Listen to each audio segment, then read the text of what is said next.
ഗർഭിണിയായിരിക്കുന്ന സ്ത്രീ വായുടെ ശുചിത്വത്തിന് ഒരു ഇമ്പോർട്ടൻസ് കൊടുത്തില്ല എന്നുണ്ടെങ്കിൽ ഈ വായിലെ ബാക്ടീരിയ ഉണ്ടാക്കുന്ന സ്രവങ്ങൾ നമ്മുടെ ഗർഭാശയ ഭിത്തിയിൽ ആക്ട് ചെയ്തിട്ട് ചിലപ്പോൾ അബോർഷൻസ് ഉണ്ടാകാനും ഷാബിള്ള എന്നൊക്കെ നമ്മൾ പറഞ്ഞ പോലെ ജനിക്കുമ്പോൾ തന്നെ മരിക്കുന്ന കുട്ടികളായിട്ട് സ്റ്റിൽ ബോൺ ആയിട്ട് വരാം.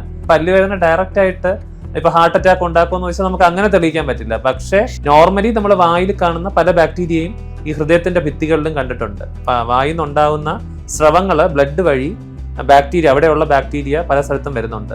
അതിൽ ദന്തക്ഷയം ഉണ്ടാക്കുന്ന ബാക്ടീരിയ ഉണ്ട്, മോണരോഗം ഉണ്ടാക്കുന്ന ബാക്ടീരിയ ഉണ്ട്. ഇപ്പൊ ഈ ഓറൽ ക്യാൻസർ വരുമ്പോൾ ആദ്യം അത് ഡിറ്റക്ട് ചെയ്യുന്ന നമ്മുടെ ഡെന്റൽ ഡോക്ടേഴ്സ് തന്നെയല്ലേ. Hi hello, welcome to turning point. ഇന്ന് നമ്മുടെ കൂടെയുള്ള സ്മൈൽ സ്കൾപ്റ്റേഴ്സ് സെന്ററിന്റെ ചീഫ് കൺസൾട്ടന്റ് ആയ ഡോക്ടർ മണികണ്ഠൻ സർ ആണ്. Sir, welcome to the show. Hi sir, ഈ ഒരു ഡെന്റിസ്ട്രി ഫീൽഡിലേക്ക് വന്നിട്ട് ഇപ്പം എത്ര നാളായി കാണും? ഇപ്പോൾ ഒരു ഇൻറ്റു ദ 15th year, 15ാമത്തെ വർഷം. ഈ ഒരു 15 വർഷത്തിൽ കുറേ കേസസ് കണ്ടു കാണും. അതിൽ കോമൺ ആയിട്ട് മോസ്റ്റ് ഫ്രീക്വന്റ് ആയി കണ്ട ഇഷ്യൂസ് എന്തൊക്കെയാണ് ഡെന്റിസ്ട്രി റിലേറ്റഡ്? ഒരുപാട് പല വെറൈറ്റി കേസുകൾ വരാറുണ്ട്. എന്നാലും നമ്മൾ പെട്ടെന്ന് പറയുമ്പോൾ ഇപ്പോൾ സെൻസിറ്റിവിറ്റി ഉള്ള ആൾക്കാരുണ്ടാവും, ബാഡ് ബ്രത്തുമായിട്ട് വരുന്നവരുണ്ടാവും, ബ്ലീഡിങ് ഗംസ് ഉണ്ടാവും, പിന്നെ ഫുഡ് ഇമ്പാക്ഷൻ എന്ന് പറയും. നമ്മൾ ഭക്ഷണം ഒരു ചിലപ്പോൾ അത് കേടിൻ്റെ ഭാഗമായിട്ടായിരിക്കും, പല്ലുകളുടെ ഇടയിൽ ഭക്ഷണം കുടുങ്ങിയിട്ട് അതൊരു ബുദ്ധിമുട്ടായിട്ടുള്ള ആൾക്കാരുണ്ടാവും. പിന്നെ ഏറ്റവും മെജോറിറ്റി ആയിട്ട് പറയുന്നത് നമ്മൾ ഡെൻ്റൽ പെയിൻ തന്നെ ആയിരിക്കും, പല്ല് വേദന. അതിന് പല കാരണങ്ങളുണ്ടാവും.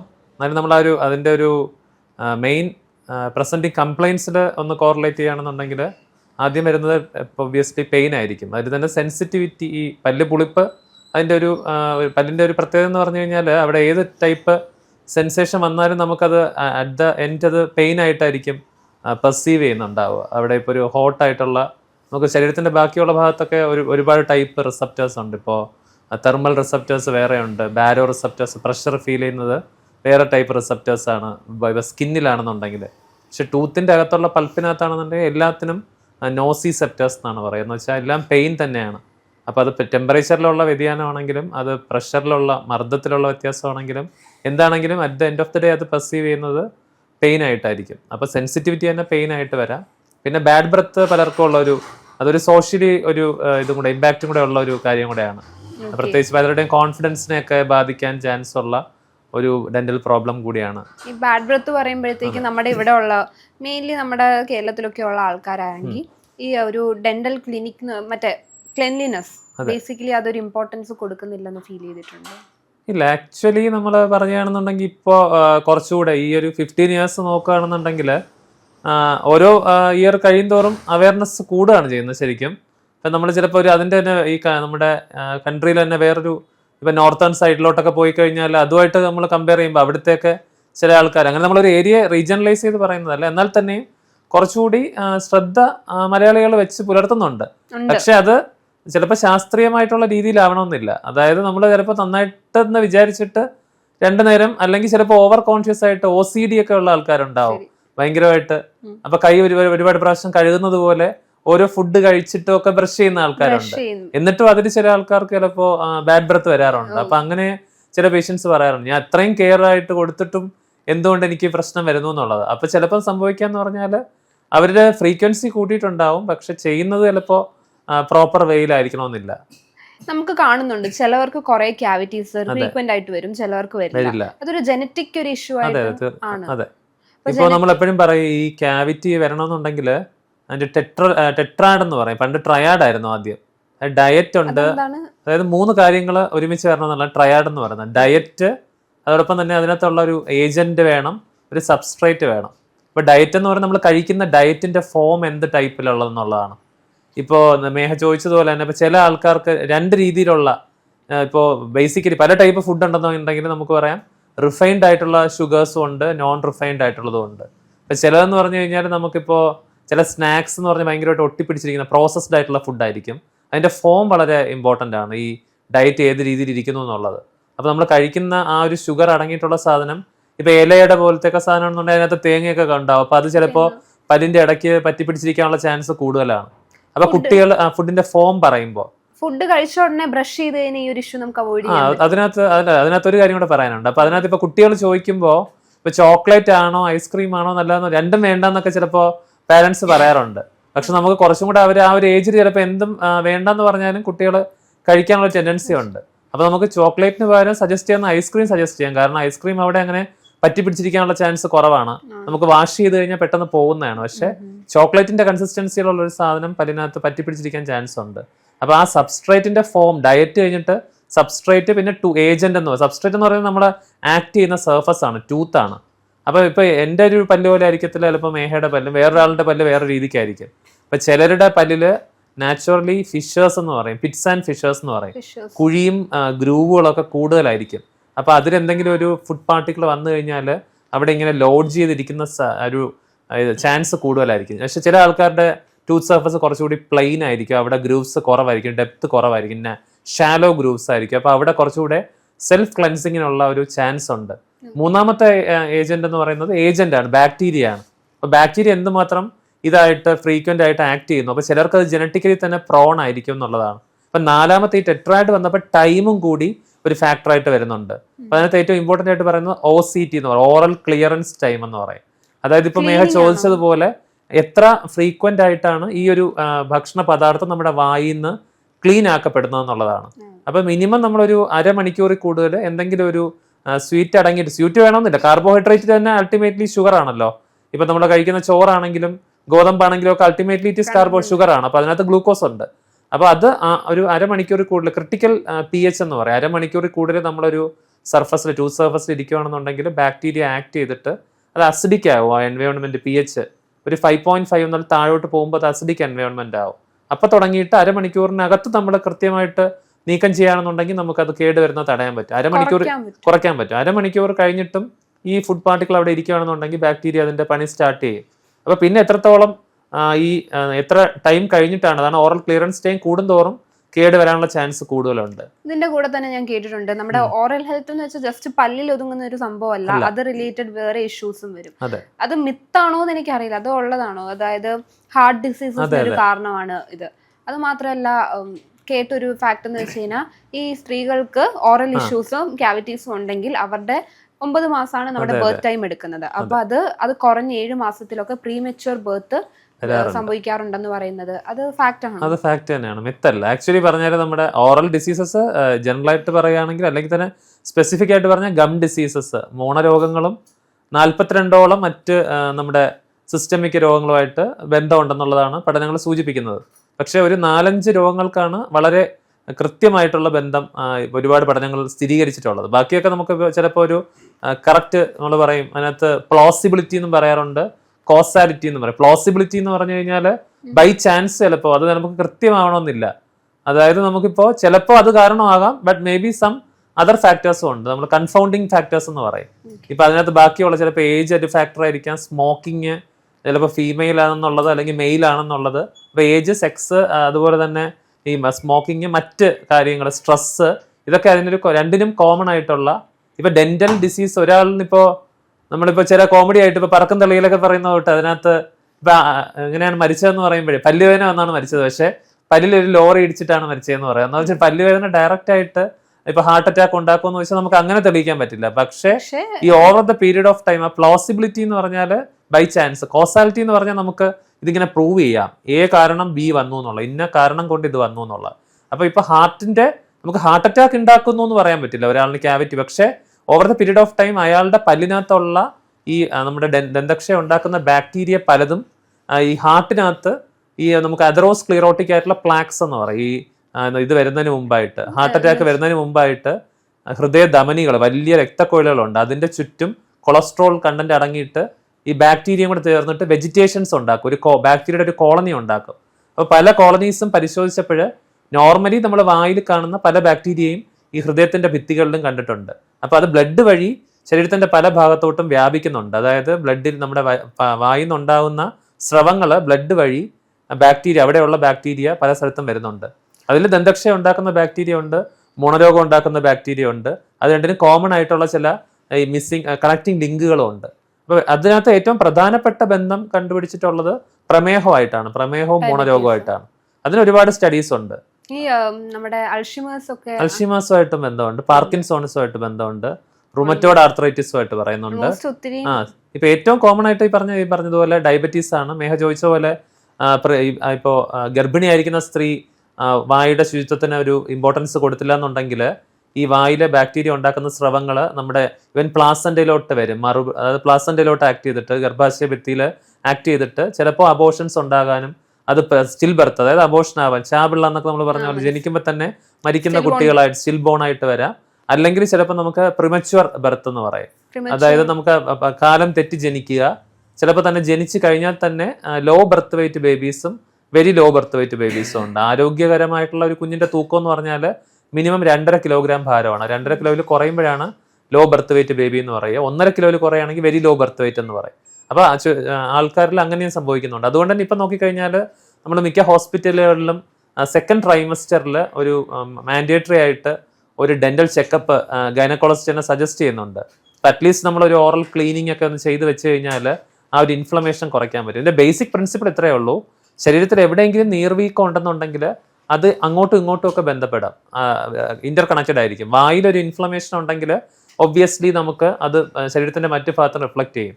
ഡോക്ടർ സജസ്റ്റ് ചെയ്യുന്ന തന്നെ ഇപ്പം പ്രഗ്നൻസി പീരീഡിൽ അപ്പൊ ലേഡീസ് നമ്മുടെ ബാക്കി സെക്കൻഡ് ട്രൈമസ്റ്ററിൽ നമ്മൾ, അതായത് നമുക്ക് 3 ട്രൈമസ്റ്റർ ഉണ്ടല്ലോ, 3 മാസം, ആദ്യത്തെ 3 മാസങ്ങളിൽ നമ്മൾ കഴിവതും ഡെന്റൽ ട്രീറ്റ്മെന്റ് അഡ്വൈസ് ചെയ്യാറില്ല. അത് ഓർഗനോജെനസിസ് എന്ന് പറയും. ഭ്രൂണത്തിന്റെ ആ വളർച്ച നടക്കുന്ന കാലഘട്ടം ആയതുകൊണ്ട് ഡെന്റൽ ട്രീറ്റ്മെന്റ് ചെയറിൽ വന്നിരിക്കുക പലർക്കും ഒരു സ്ട്രെസ്ഫുൾ ആയിട്ടായിരിക്കും ആ ഒരു സമയത്ത് വരുന്നത്. അപ്പോൾ അവർക്ക് ആ ഒരു 3 മന്ത്സിൽ, ആദ്യത്തെ 3 മന്ത്സിൽ അവരുടെ മൈൻഡ് സെറ്റിനെ ഒന്ന് അഫക്ട് ചെയ്യാതിരിക്കാൻ വേണ്ടിയിട്ട് നമ്മൾ ആ സമയത്ത് അഡ്വൈസ് ചെയ്യാറില്ല. ലാസ്റ്റ് 3 മന്ത്സിലും ആ ഡെന്റൽ ചെയറിൽ ആ ഒരു പൊസിഷനിൽ ഇരിക്കുമ്പോഴത്തേക്കും ഇൻഫീരിയർ വീനക്കാവ എന്ന് പറയുന്ന ബ്ലഡ് വെസലിൽ ഒരു കംപ്രഷൻ വന്നിട്ട് ചിലപ്പോൾ ഹൈപ്പോ ടെൻഷൻ വന്നിട്ട് സിങ്കോപ്പ് ആവാൻ, അതായത് ബോധക്ഷയമൊക്കെ വരാനുള്ള ചാൻസ്, അല്ലെങ്കിൽ ചിലപ്പോൾ ഈ പറഞ്ഞ പോലെ ഡിലേ ഒരു പ്രിമച്വർ ലേബർ ഒക്കെ ചിലപ്പോൾ വരാനുള്ള ചാൻസും ഉണ്ട്. നമ്മൾ 3rd ട്രൈമസ്റ്ററിൽ വർക്ക്ഔട്ട് ചെയ്യണം. പക്ഷേ എമർജൻസി ആണെങ്കിൽ ചിലപ്പോൾ ചെയ്യേണ്ടതായിട്ട് വരും. പക്ഷെ നമ്മൾ ഒരു തലയണയൊക്കെ വെച്ചിട്ട് ഒരു ലെഫ്റ്റ് ലാറ്ററൽ പൊസിഷനിലോട്ട് കംഫർട്ടബിൾ ആയിട്ട് ഇരുത്തിയിട്ടായിരിക്കും ഡെന്റൽ ട്രീറ്റ്മെന്റ് ചെയ്യുക. പക്ഷെ നമുക്ക് ഈ ഇടയ്ക്കുള്ള ഈ സെക്കൻഡ് ട്രൈമസ്റ്റർ എന്ന് പറയുന്നത് 4ാമത്തെ മാസം തുടങ്ങി 6ാമത്തെ മാസം അവസാനിക്കുന്ന വരെയുള്ള ടൈമിൽ നമുക്ക് വേണമെങ്കിൽ ഡെന്റൽ ട്രീറ്റ്മെന്റ് ചെയ്യാം. പക്ഷെ അനാവശ്യമായിട്ടുള്ള റേഡിയോഗ്രാഫ്സ്, എക്സ്റേ ഒക്കെ നമുക്ക് വേണമെങ്കിൽ ഒഴിവാക്കാം. ഈ സ്കെയിലിംഗ് ചെയ്യുന്നതിൽ തെറ്റില്ല. ഇത് കാരണം ഈ പറഞ്ഞ അഴുക്കൊക്കെ ഒന്ന് മാറിക്കഴിഞ്ഞാൽ അവിടുത്തെ ഓറൽ ക്യാവിറ്റി നന്നായിട്ടൊന്ന് വൃത്തിയായിട്ട് വെക്കാൻ പറ്റും എന്നുള്ളതാണ്. അപ്പോൾ ഡോക്ടർ പറയുന്ന ഒരു ഫ്രീക്വന്റ് ആയിട്ടൊരു ഓറൽ ചെക്കപ്പ് ഇമ്പോർട്ടന്റ് ആണെന്നാണ് വൺസ് ഇൻ 6 മന്ത്സ്. ഇപ്പൊ നമ്മൾ പക്ഷെ പല സ്ഥലത്ത് നോക്കിയാൽ എക്സിക്യൂട്ടീവ് ചെക്കപ്പ് ഒക്കെ ചെയ്യുമ്പോഴും അവിടെ ആരും ഓറലിന്റെ കാര്യം പറയാറില്ല. പക്ഷെ എല്ലാവരും പോയിട്ട് നമ്മളെ കൊളസ്ട്രോളും ഇതൊക്കെ നോക്കാറുണ്ട്. അതൊക്കെല്ലാം വേണം. അതോടൊപ്പം തന്നെ നമ്മളിപ്പോൾ ജസ്റ്റ് നമുക്ക് പ്രോബ്ലം ഇല്ലെങ്കിലും ഒരു അറ്റ്ലീസ്റ്റ് 6 മാസം കൂടുമ്പോൾ ഒരു ഡെന്റൽ ചെക്കപ്പ് ചെയ്ത് കഴിഞ്ഞാൽ തന്നെ നമുക്ക് എന്തൊക്കെ പ്രശ്നങ്ങളുണ്ടെന്ന് അറിയാൻ പറ്റും. ഇവൻ ഓറൽ ക്യാൻസർ നമ്മുടെ നാട്ടിൽ വളരെ കൂടുതലാണ്. അപ്പൊ ക്യാൻസറിന്റെയും മുന്നോടിയായിട്ടുള്ള ഒരു പ്രീ ക്യാൻസറസ് പൂർവാർബുദ അവസ്ഥകൾ എന്ന് പറയും. ഇപ്പൊ ഈ ഓറൽ ക്യാൻസർ വരുമ്പോൾ ആദ്യം അത് ഡിറ്റക്ട് ചെയ്യുന്ന നമ്മുടെ ഡെന്റൽ ഡോക്ടേഴ്സ് തന്നെയല്ലേ? ഈ ഇതിന്റെ കാര്യം തന്നെ അതിന്റെ കൂടെ തന്നെ നമ്മൾ കുറെ മിത്ത് ഇതിനെ പറ്റി കേട്ടിട്ടുണ്ട്. ഡെയിലി നമ്മൾ ചെയ്യുന്ന പോലെ ബ്രഷ് ചെയ്യുക, കാര്യങ്ങൾ ഈ ബ്രഷ് ചെയ്യുക, പ്രോപ്പർലി ക്ലീൻ ചെയ്യാൻ പോവുക, ഇതൊക്കെ നമുക്ക് നമ്മുടെ ഇനാമലിനെ ബാധിക്കാമെന്ന് നമ്മൾ കേട്ടിട്ടുണ്ട്. ഡെയിലി ഇപ്പം നമ്മൾ ചിലര് 3 പ്രാവശ്യമൊക്കെ ബ്രഷ് ചെയ്യുന്നവരുണ്ട്, ചിലവര് 2 പ്രാവശ്യം ഇനാമില് പോകുന്നു പേടിച്ച് ചെയ്യാത്ത ആൾക്കാരുണ്ട്. അപ്പൊ ഇതൊക്കെ ശരിയാണോ? ഇനാമില് നമ്മൾ ആ ഒരു രീതിയിൽ നമ്മുടെ പ്രോസസ്സ് പോയി കഴിഞ്ഞാൽ നഷ്ടപ്പെടാനുള്ള ചാൻസ് ഉണ്ടോ? ഇനാമൽ നമുക്ക് ശരിക്കും പറഞ്ഞാൽ ടൂത്തിന് 3 പാർട്സ് ആണുള്ളത്. ഏറ്റവും ഉള്ളില് നമ്മുടെ ദന്ത മജ്ജ എന്ന് പറയും, ഡെന്റൽ പൾപ്പ് ഉണ്ട്. അവിടെയാണ് ബ്ലഡ് വെസൽസും നെർവ്സും ഒക്കെ ഇരിക്കുന്നത്. അതിൽ നിന്നാണ് നമുക്ക് ഈ ഒരു പെയിൻ ഒക്കെ പെർസെപ്ഷൻ വരുന്നത്. അതിന്റെ പുറത്തായിട്ടാണ് ദന്ത വസ്തു എന്ന് പറയുന്നത് ഡെന്റീൻ. അതാണ് ഒരു യെല്ലോയിഷ് നിറത്തിലുള്ള ഡെന്റീനുള്ള. ഏറ്റവും ഔട്ടർ സർഫസിലാണ് ഇനാമൽ ഉള്ളത്. നമ്മുടെ ഹ്യൂമൻ ബോഡിയിൽ ഇവൻ ബോണിനേക്കാൾ ഏറ്റവും കട്ടിയായിട്ടുള്ള, ഏറ്റവും കാഠിന്യമുള്ള ഒരു പദാർത്ഥമാണ് ഇനാമൽ എന്ന് പറയുന്നത്. അപ്പൊ ഇനാമൽ ജസ്റ്റ് നമ്മളിപ്പോ ക്ലീൻ ചെയ്തു എന്ന് പറഞ്ഞിട്ട് തേഞ്ഞു പോകുന്ന ഒരു സാധനമല്ല. പക്ഷെ എന്നും നമ്മൾ അതിനകത്തോട്ട് ഓവർ സീരിയസ് ആയിട്ട് ഒരു ഇത് കൊടുത്തു കഴിഞ്ഞാൽ, പ്രഷർ കൊടുത്തു കഴിഞ്ഞാൽ അത് ചെറുതായിട്ട് അപ്ഗ്രേഡ് ചെയ്യാനുള്ള ചാൻസ് കൂടുതലാണ്. അപ്പൊ ഐഡിയലി നിങ്ങൾ 6 മാസത്തിൽ ഒരിക്കൽ ക്ലീൻ ചെയ്യുന്നത് കൊണ്ട് ഇനാമലിന് കേടുപാടൊന്നും സംഭവിക്കില്ല. നമ്മുടെ ബ്രഷിംഗ് രീതി തെറ്റാണെന്നുണ്ടെങ്കിൽ അവിടെ ഒരു തേയ്മാനം എന്ന് വെച്ചാൽ ഇനാമൽ കംപ്ലീറ്റ് ആയിട്ട് പോകുന്ന അർത്ഥമില്ല. പക്ഷെ തേയ്മാനം വന്നിട്ട് നമുക്ക് ഉള്ളിലുള്ള ആ ഡെന്റീൻ്റെ അകത്തോട്ട് എത്താനുള്ള ആ ഒരു ചാൻസ് വളരെ കൂടുതലാണ്. അപ്പൊ ഡെന്റീനിലോട്ട് പോകുമ്പോഴത്തേനുമാണ് എന്തെങ്കിലും കാറ്റോ ഒക്കെ തണുപ്പോ ഒക്കെ തട്ടുന്ന സമയത്ത് നമുക്ക് അതൊരു വലിയ പുളിപ്പായിട്ട് അല്ലെങ്കിൽ ഹൈപ്പർ സെൻസിറ്റിവിറ്റി ആയിട്ട് തോന്നുന്നത്. ക്യാവിറ്റീസ് അവോയ്ഡ് ചെയ്യാൻ വേണ്ടിയും ഡെന്റൽ ക്ലിനിക്കിനും മറ്റേ ക്ലെൻലിനെസ്സിനും വേണ്ടി സജസ്റ്റ് ചെയ്യുന്ന സ്റ്റെപ്സ് എന്തൊക്കെയാണ്? നമ്മൾ കൊച്ചിലെ തൊട്ട് ശീലിക്കേണ്ട ഒരു ഹാബിറ്റ് എന്തായിരിക്കും? ഒന്ന് ബ്രഷിംഗ് തന്നെയാണ്. ബ്രഷിങ്ങിന്റെ കൂടെ നമ്മൾ പറഞ്ഞ ഇന്റർ ഡെന്റൽ എയ്ഡ്സ് എന്ന് പറയും, ഇന്റർ ഡെന്റൽ ആയിട്ടുള്ള ക്ലെൻസിങ്ങിനെ സഹായിക്കുന്നുണ്ട്. ഇപ്പൊ ഞാൻ ആദ്യം പറഞ്ഞു ഒരു പ്രധാനപ്പെട്ട പ്രശ്നത്തിലൊന്നാണ് പല്ലിന്റെ ഇടയ്ക്ക് ഭക്ഷണ പദാർത്ഥങ്ങൾ തങ്ങി നിൽക്കുക. അപ്പൊ ആൾക്കാർ പലരും ചെയ്യുന്നതെന്ന് പറഞ്ഞാൽ കയ്യിൽ കിട്ടുന്ന എന്തെങ്കിലും ഒരു കൂർത്ത സാധനം ഉപയോഗിച്ചുകൊണ്ട് ചിലപ്പോൾ എടുക്കാൻ ശ്രമിക്കാറുണ്ട്. അത് ചില ആൾക്കാർ സേഫ്റ്റി പിൻ യൂസ് ചെയ്യും. ചില ടൈലേഴ്സ് ഒക്കെ ആണെങ്കിൽ ചിലപ്പം സൂചി ഉപയോഗിക്കാം. അല്ലെങ്കിൽ കോമൺ ആയിട്ട് കണ്ടുവരുന്ന തീപ്പെട്ടിക്കൊള്ളി ഉപയോഗിക്കുക, ഈർക്കിൽ ഉപയോഗിക്കുക. ചിലര് നൂല് ഒരു thread പേഷ്യന്റ് പറഞ്ഞത് അയാൾ വിസിറ്റിംഗ് കാർഡ് ഇങ്ങനെ ചുരുട്ടിയിട്ട് അത് ചെറിയ രീതിയിൽ യൂസ് ചെയ്യുന്ന ഒരു പേഷ്യന്റ് ഉണ്ടായിരുന്നു. അപ്പോൾ ഐഡിയലി പറഞ്ഞു കഴിഞ്ഞാൽ ഈ നമ്മുടെ ഫോറിൻ ബോഡീസ് ഒന്നും തന്നെ അവിടെ യൂസ് ചെയ്യാൻ പാടില്ല. ഈ പല്ലിന്റെ ഇടയ്ക്ക് ഉള്ള സ്പേസ് നമ്മൾ എംബ്രേഷസ് എന്നാണ് പറയുക, അല്ലെങ്കിൽ കോണ്ടാക്ട് ഏരിയാസ് ആണ്. അത് ഓരോ ആൾക്കാരിൽ വിഭിന്നമായിരിക്കും. ഇപ്പോൾ എൻ്റെ ഒരു ഡയമെൻഷൻ ആയിരിക്കണമെന്നില്ല മറ്റൊരാളിന്. അപ്പോൾ നമുക്ക് ചില ആൾക്കാർക്ക് അത് ടൈറ്റ് കോണ്ടാക്ട് ആയിരിക്കും, ചില ആൾക്കാർക്ക് അത് കുറച്ചുകൂടി വൈഡ് ആയിരിക്കും കോണ്ടാക്ട് ഏരിയ. അപ്പോൾ അതനുസരിച്ച് ഫുഡ് അവിടെ കയറുന്നതിൻ്റെ ആ ഒരു വ്യത്യാസം ഉണ്ടാവും. അപ്പോൾ ശരിക്കും പറഞ്ഞാൽ നമ്മൾ ഇന്റർണൽ ക്ലെൻസിങ് എയ്ഡിൽ അതിന് വേണ്ടിയിട്ട് ഫ്ലോസ് എന്ന് പറഞ്ഞിട്ടുള്ള ഒരു തരം നൂലുകൾ ലഭ്യമായിട്ടുണ്ട്. ആ ഫ്ലോസ് നമ്മൾ നിശ്ചിത അളവിൽ കട്ട് ചെയ്തെടുത്ത് 2 രീതിയിലുള്ള ഫ്ലോസ് ഉണ്ട്. വിത്ത് ഹോൾഡർ ഉള്ളതുകൊണ്ട് നമുക്ക് അതിൽ തന്നെ പിടി ഉണ്ടാവും, അല്ലെങ്കിൽ നമ്മളൊരു നൂല് പോലെ എടുത്തിട്ട് കട്ട് ചെയ്തിട്ട് പുരികൊക്കെ ത്രെഡ് ചെയ്യുന്ന പോലെ 2 വിരലിൽ ചുറ്റിയതിന് ശേഷം ഓരോ പല്ലിൻ്റെ ഇടയ്ക്ക് നമുക്ക് ഇങ്ങനെ ഫ്ലോസ് ചെയ്ത് അഴുക്കെടുക്കാവുന്നതാണ്. പക്ഷെ അതിൽ തന്നെ കുറച്ച് ഇതുണ്ട്, കുറച്ച് ലിമിറ്റേഷൻസ് ഉണ്ട്. അപ്പോൾ ചില കേസിൽ നമുക്ക് ഇന്റർഡെന്റൽ ബ്രഷസ് എന്ന് പറഞ്ഞിട്ട് ഇടയിലുള്ള അഴുക്കെടുക്കാനുള്ള ബ്രഷസ് ഉണ്ട്. അപ്പോൾ അത് യൂസ് ചെയ്യേണ്ടതായിട്ട് വരും. ഏറ്റവും നല്ലത് ഇപ്പോൾ പുതിയതായിട്ടുള്ളതെന്ന് പറഞ്ഞാൽ നമുക്ക് വാട്ടർ ഫ്ലോസേഴ്സ് ഉണ്ട്. നമ്മുടെ ഫോൺ ചാർജ് ചെയ്യുന്നത് പോലെ നമുക്ക് വാട്ടർ ഫ്ലോസർ എന്ന് പറഞ്ഞ ഡിവൈസ് ചാർജ് ചെയ്യാം. അതിൻ്റെ പുറകിൽ വെള്ളം നിറച്ചിട്ട് നമ്മൾ കാറൊക്കെ വാഷ് ചെയ്യുന്ന പോലെ 4 തരത്തിലുള്ള ടിപ്സ് ഉണ്ട്. അത് വെച്ചിട്ട് നമുക്ക് നന്നായിട്ട് ഈ വെള്ളത്തിന്റെ ജെറ്റ് ഉപയോഗിച്ചുകൊണ്ട് പല്ലിന്റെ ഇടയ്ക്കുള്ള അഴുക്ക് നീക്കം ചെയ്യാം.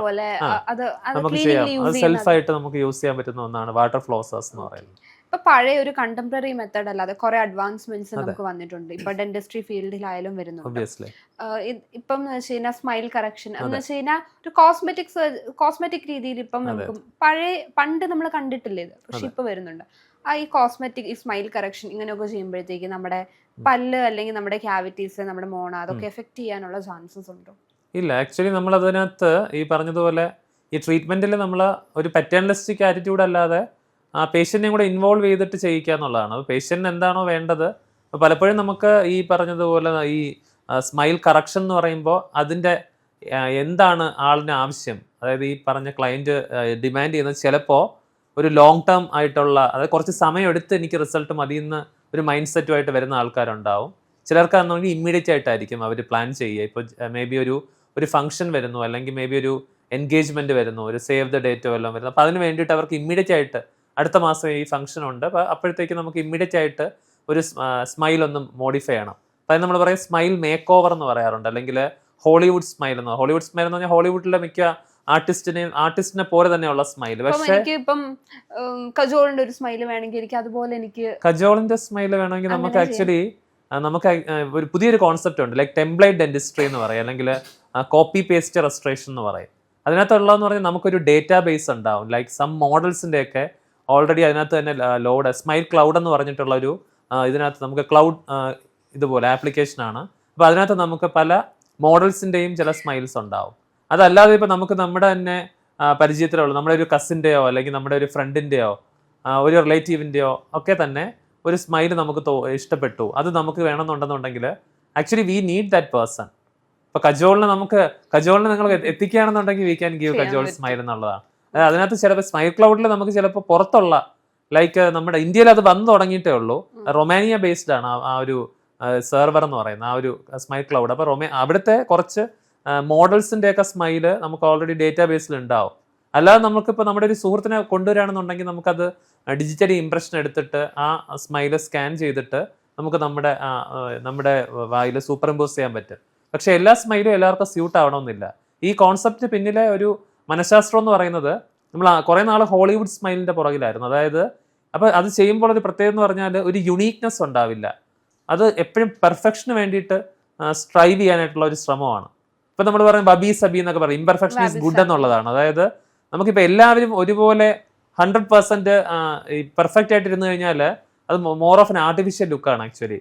പക്ഷേ നമുക്ക് ചെറിയൊരു ഒരു പെയിന്ററിന്റെ തന്നെ ഒരു യുണീക്ക് ആയിട്ടുള്ള ഒരു ടച്ച് എന്ന് പറയുന്ന പോലെ ചെറിയ ചെറിയ ഇംപെർഫെക്ഷൻസ് കൊടുത്തു കഴിഞ്ഞാൽ may be that will be more nice smile than giving A 100% perfect smile. അപ്പോൾ ഈ പറഞ്ഞ മറ്റൊരാളിന്റെ ഒരു സ്മൈൽ നമ്മൾ കടം കൊണ്ടു കഴിഞ്ഞാൽ അതിന് ചെറിയ ചെറിയ മൈന്യൂട്ട് ഇംപെർഫെക്ഷൻസ് ഉണ്ടാവും, പക്ഷേ അത് നമ്മുടെ മുഖത്തിന് നന്നായിട്ട് സ്യൂട്ട് ആവുന്നുണ്ടാവും.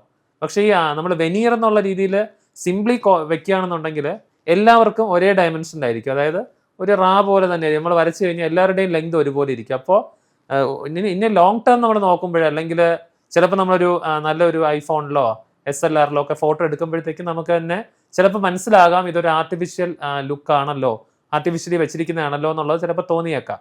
പക്ഷെ നമുക്ക് കുറച്ചുകൂടി ഒരു മറ്റൊരാളുടെ തന്നെ ഒരു സ്മൈല് നമുക്കൊന്ന് മോഡിഫൈ ചെയ്തൊരു സ്മൈൽ മേക്ക് ഓവർ ആക്കുകയാണെന്നുണ്ടെങ്കിൽ മേ ബി അതിനകത്ത് ഗംസ് ഒക്കെ ചിലപ്പോൾ റീഷേപ്പ് ചെയ്യേണ്ടതായിട്ട് വരും ചില കേസുകളിൽ അതിന് സ്യൂട്ട് ആക്കാനായിട്ട്. എന്നാൽ തന്നെ നമുക്ക് കുറച്ചുകൂടി ലോങ് ടേം നോക്കുമ്പോഴത്തേക്കും ഒരു മൈനർ ഇംപെർഫെക്ഷൻസ് ഉണ്ടെങ്കിലും അത് ഇപ്പം ചിലരുടെ ചിരി കാണുമ്പോൾ നമ്മൾ പറയും ഒരു ചെറിയ എന്തോ ഇതുണ്ട്, പക്ഷെ അത് നന്നായിട്ടുണ്ട്. അപ്പം അത് മാറ്റാൻ ചിലർക്ക് താല്പര്യം ഉണ്ടാവില്ല. ആ ഒരു മൈനർ ഇംപെർഫെക്ഷൻസ് ആയിരിക്കും അതിന്റെ ഒരു ഭംഗി എന്ന് പറയുന്നത്. ഈ ഒരു പ്രോസസ്സ് എത്രത്തോളം കോസ്റ്റ്ലി ആണ്? കാരണം ഒരു നോർമൽ ഒരു പേഴ്സൺ അഫോർഡ് ചെയ്യാൻ പറ്റുന്ന റേഞ്ച് ആണോ വരുന്നത്, അതോ ടു കോസ്റ്റ്ലി ഒരു പ്രോസസ് ആണ്? നമ്മുടെ ഈ പറഞ്ഞ സ്മൈൽ ഈ മേക്ക് ഓവർ അല്ലെങ്കിൽ ഇപ്പൊ പറഞ്ഞ ടെംപ്ലേറ്റ് ഡെന്റിസ്ട്രി ആണെന്നുണ്ടെങ്കിൽ നമുക്ക് ഇനിഷ്യലി നമ്മൾ പറയും, ഇപ്പോൾ നമ്മൾ കാറൊക്കെ എടുക്കുമ്പോൾ ഒരു ടെസ്റ്റ് ഡ്രൈവ് എന്ന് പറയാറുണ്ട്. ആ ടേം തന്നെയാണ് യൂസ് ചെയ്യുന്നത്. ഐഡിയലി നമ്മൾ അതിന്റെ ഒരു സ്കാൻ ചെയ്തിട്ട് ആ സ്കാനിന്റെ ടെംപ്ലേറ്റ് അനുസരിച്ചിട്ട് ഇത് നിങ്ങളുടെ വായിൽ വെച്ച് കഴിഞ്ഞാൽ എങ്ങനെ ഉണ്ടാവുമെന്ന് നമുക്ക് അറിയാൻ പറ്റും. ഒരു ടെസ്റ്റ് ഡ്രൈവാണ് ആദ്യം തരുന്നത്. ആ ടെസ്റ്റ് ഡ്രൈവ് കണ്ടിട്ട് ആ ഒരു പേഷ്യന്റ് സാറ്റിസ്ഫൈഡ് ആണെന്നുണ്ടെങ്കിലാണ് നമ്മൾ അതിന്റെ ഒരു ഒറിജിനൽ ഡെലിവറിയിലോട്ട് പോകുന്നത്. ഇപ്പോൾ ടെസ്റ്റ് ഡ്രൈവ് എടുക്കാനായിട്ട് നമുക്ക് ആ ഒരു ടെംപ്ലേറ്റ് ക്രിയേറ്റ് ചെയ്യാനായിട്ട് മേ ബി അറൗണ്ട് ഒരു 10K ഒരു 8K to 10K ഉണ്ടാവും.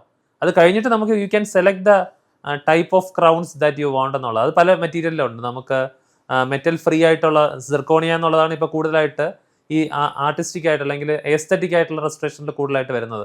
അത് കംപ്ലീറ്റ്ലി പല്ലിന്റെ നിറത്തിലുള്ളതായിരിക്കും, ഉള്ളിലും പുറത്തും ഒക്കെ പല്ലിന്റെ നിറത്തിലുള്ളതായിരിക്കും. അതിന്റെ തന്നെ കുറച്ചുകൂടി അഡ്വാൻസ്ഡ് വേർഷൻ നമ്മുടെ സെറാമിക് എന്ന് പറയുന്നത് സെറാമിക്കിനേക്കാളും കുറച്ചുകൂടി നല്ലൊരു പ്രീമിയം മെറ്റീരിയലാണ് സിർക്കോണിയ എന്ന് പറയുന്നത്.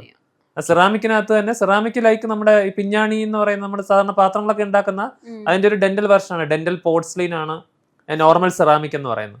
അപ്പൊ സെറാമിക്കിന്റെ തന്നെ കുറച്ചുകൂടി ഒരു അഡ്വാൻസ്ഡ് വെർഷനാണ് സിർക്കോണിയ ബ്ലോക്സ് എന്ന് പറയുന്നത്. സിർക്കോണിക്ക് കുറച്ചുകൂടി നമുക്ക് ലൈറ്റ് വെയിറ്റ് ആയിരിക്കും. ആ ഒരു ട്രാൻസ്ലൂസൻസി അർദ്ധ സുതാര്യത എന്ന് പറയുന്നത് കുറച്ചുകൂടെ കൂടുതലായിരിക്കും. അതിൽ തന്നെ കുറച്ചുകൂടെ മോഡിഫിക്കേഷൻ ഇമാക്സ് ആയിട്ടുള്ള ക്രൗൺസ് ഉണ്ട്. ഇമാക്സ് എന്ന് പറഞ്ഞാൽ ഡിറ്റോ നമ്മുടെ ഹ്യൂമൻ ടൂത്ത് പോലെ തന്നെ ഇരിക്കും. നമുക്കറിയാം നമ്മുടെ ടൂത്തിന്റെ ഏറ്റവും താഴത്തെ പോർഷൻ നോക്കിക്കഴിഞ്ഞാൽ കുറച്ച് തിന്നായിരിക്കും. നമ്മളിപ്പോൾ ലൈറ്റ് ഒക്കെ അടിച്ചു കഴിഞ്ഞാൽ അതിൽ കൂടെ ലൈറ്റ് പാസ് ചെയ്ത് പോകും. എന്നാൽ അതിന്റെ മിഡിൽ പോർഷൻ എന്ന് പറയുന്നത് തിക്കായിരിക്കും. വീണ്ടും ഗംസിനോട് ചേരുന്ന പോർഷൻ എടുത്തുമ്പോൾ വീണ്ടും കുറച്ചുകൂടി തിക്നെസ് കുറവായിരിക്കും. അപ്പൊ തിക്നെസ് കുറഞ്ഞിട്ട് പിന്നെ തിക്നെസ് കൂടിയിട്ട് പിന്നെ തിക്നെസ് കുറഞ്ഞിട്ടാവുന്ന രീതിയിലാണ് നോർമലി വരുന്നത്. പക്ഷേ നമ്മുടെ സെറാമിക് ആണെന്നുണ്ടെങ്കിൽ ഇപ്പൊ മേഘ ചോദിച്ച സെറാമിക് ആണെങ്കിൽ എല്ലായിടത്തും യൂണിഫോം തിക്നെസ് ആയിരിക്കും. അപ്പൊ ചിലപ്പോൾ നമുക്കൊരു ആർട്ടിഫിഷ്യാലിറ്റി ഫീൽ ചെയ്യാം. പക്ഷെ ഇമാക്സ് വെക്കുമ്പോഴത്തേക്കും കറക്റ്റ് നമ്മുടെ നാച്ചുറൽ ലുക്ക് ആയിരിക്കും. കാരണം ആ ഇൻസൈസ് എഡ്ജ് എന്ന് പറയും, ഏറ്റവും അറ്റത്തെ പോർഷൻ കുറച്ചുകൂടെ തിന്നായിരിക്കും. അപ്പോൾ ആർക്കും തന്നെ പെട്ടെന്ന് തിരിച്ചറിയാൻ പറ്റില്ല അത് ആർട്ടിഫിഷ്യലായിട്ട് വെച്ചിരിക്കുകയാണെന്നുള്ളത്. നമ്മൾ ഡോക്ടർ മണികണ്ഠൻ സാറിന്റെ കുറെ ഇൻഫോർമേറ്റീവ് കാര്യങ്ങൾ അറിഞ്ഞു. നമുക്ക് അറിയാത്ത കുറെ ന്യൂസ് ഉണ്ടായിരുന്നു, അതൊക്കെ പറഞ്ഞു. എങ്ങനെയാണ് ഹാർട്ടുമായിട്ട് റിലേറ്റഡ് ആണ് നമ്മുടെ ഡെന്റൽ ഓറൽ എന്നൊക്കെ പറയുന്ന എല്ലാ ന്യൂസും നമ്മൾ അറിഞ്ഞു. സോ ലൈക്ക് ഇതുപോലത്തെ ഒരു ഇൻഫോർമേറ്റീവ് സെഷൻ, എന്റർടൈൻമെന്റ് സെഷനും ഒക്കെ ആയിട്ട് ഞങ്ങൾ അടുത്ത എപ്പിസോഡിൽ വരുന്നതാണ്. Till then bye.